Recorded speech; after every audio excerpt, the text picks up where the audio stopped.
അതേപോലെ മറ്റൊന്നാണ് ഇബാദത്തുൻ തർക്കിയ്യ. അള്ളാഹ്ക്ക് വേണ്ടി തിന്മകൾ ഉപേക്ഷിക്കുക എന്നുള്ളത് എന്താണ്? ഇബാദത്താണ്.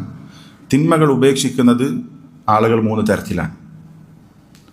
ചില ആളുകൾ തിന്മകൾ ഉപേക്ഷിച്ചുകൊണ്ട് അള്ളാഹുവിൻ്റെ പ്രതിഫലം നേടിയെടുക്കും.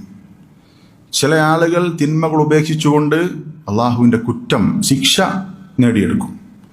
വേറെ ചില ആളുകൾ തിന്മകൾ ഉപേക്ഷിച്ചുകൊണ്ട് അവർക്ക് കൂലിയോ കുറ്റമോ ഉണ്ടാകില്ല. ഈ 3 അവസ്ഥ ഉണ്ടാകും. ഒരു തിന്മ അള്ളാഹ്ക്ക് വേണ്ടി ഉപേക്ഷിച്ചാൽ അതെന്താണ്? ഇബാദത്താണ്, അയാൾക്ക് കൂലിയുണ്ട്. രണ്ടാമത്തേത്, ഒരു തിന്മ അയാൾ ഉപേക്ഷിക്കുന്നതിലൂടെ അയാൾക്ക് കുറ്റമുണ്ട്. ശ്രദ്ധിക്കണം. എന്താ? ഒരാളൊരു തിന്മ ഉപേക്ഷിക്കുന്നു, ആ ഉപേക്ഷിച്ചത് അയാൾക്ക് കുറ്റം കിട്ടാൻ കാരണമായി. അതെപ്പോഴാണ്? അതെങ്ങനെയായിരിക്കും? ഒരാൾ തിന്മ ഉപേക്ഷിച്ചിട്ട് കുറ്റം കിട്ടപ്പോഴാണ്? ഒരാളൊരു തിന്മ ഉപേക്ഷിച്ചു, ആളുകളെ കാണിക്കാൻ വേണ്ടിയിട്ടാണ് അയാൾ തിന്മ ഉപേക്ഷിച്ചത്. ആളുകൾ നോക്കി നിൽക്കെ അയാൾ കണ്ണ് താഴ്ത്തി. ആ കണ്ണ് താഴ്ത്തുന്നത് ആളുകൾ കാണാൻ വേണ്ടിയാണ് അയാൾ കണ്ണ് താഴ്ത്തിയത്.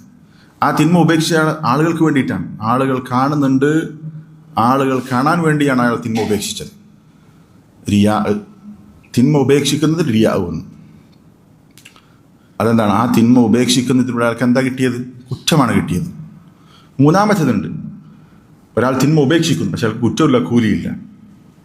ഉദാഹരണം, ഒരാൾ മദ്യപാനം ഉപേക്ഷിക്കുന്നു.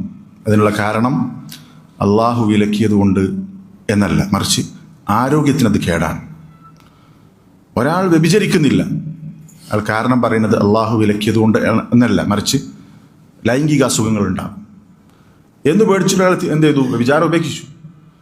കള്ളുകൂടി ശരീരത്തിന് ഹാനികരമാണ് എന്നതുകൊണ്ട് ഒരാൾ കള്ളുകൂടി ഉപേക്ഷിച്ചു. അയാൾക്ക് കൂലിയില്ല, കുറ്റമില്ല. അള്ളാഹ്ക്ക് വേണ്ടി ഉപേക്ഷിക്കുമ്പോഴാണ് എന്തുള്ളത്? കൂലില്ല. അതിനാണ് ഇബാദത്തുൻ തർക്കിയ്യ എന്ന് പറയും. അതാണ് ഇവിടെ നടന്നിട്ടുള്ള മറ്റൊരു ഇബാദത്ത്.